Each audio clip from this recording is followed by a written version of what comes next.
Identity digitalization in Mexico and the behind the scenes of global control. Mexico has just taken a decisive step towards the full digitalization of its citizens' identities. A new law transforms a code that was previously optional into a mandatory passport to be in the system. And what appears to be just an administrative update may actually conceal the installation of a silent, but extremely powerful control system. Stay until the end, because we'll reveal how this connects to the advancement of the QFS, the GESARA plan, and the new scenario of global sovereignty. The news, the Biometric CURP. Mexico has just officially established the creation of a mandatory digital identity for all its citizens. The measure, approved by decree in Congress and recently published, transforms the old CURP, Clave Única de Registro de Población, into a biometric document with a photo, fingerprint, iris scan, and a QR code with encrypted personal data. This new CURP will be required for virtually all services: schools, banks, civil registries, passports, employment contracts, and even medical procedures. The Mexican government plans to distribute this new code to the entire population by February 2026.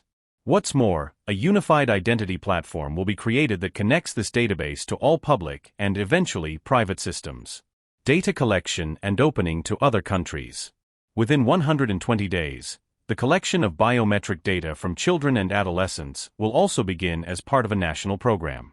This new database will be interconnected with the National Registry of Missing Persons and the National Forensic Database. In other words, in addition to serving as a civil identification tool, CURP will be a link between public safety, criminal investigation, and social policies. And here's a point of concern: the legislation allows the consolidation of this data with international banks. Privacy experts warn that this could open the door to information-sharing agreements with other nations, such as the United States. According to local sources, the new identity could be used in potential immigration tracking processes, deportations, and bilateral agreements involving databases. The connection to the global scenario and the QFS. But why does this matter to the world? Because this movement is not isolated. On the contrary, it echoes a pattern that is being repeated in several countries: a forced digitalization of identity, connected to data platforms that can be used in alternative financial systems. With the implementation of the Quantum Financial System, QFS, many countries will have their systems integrated with a new validation and security standard. Digital identity, with biometrics, traceability, and cryptographic validation, will be one of the keys to accessing this new monetary structure. But there's a fundamental difference.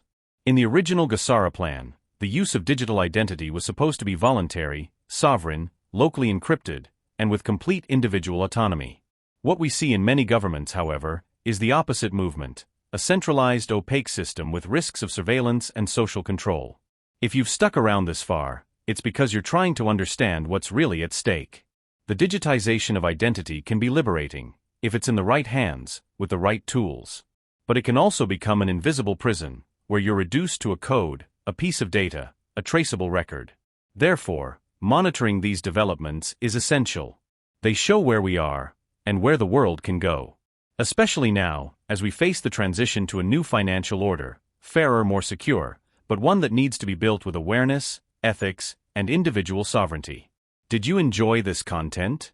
Share this with anyone who needs to be aware of what's happening behind the scenes. Subscribe to the channel and turn on notifications so you don't miss any updates on the QFS, GESARA, and the global transition movements. Together, we'll transform information into awareness. See you in the next episode.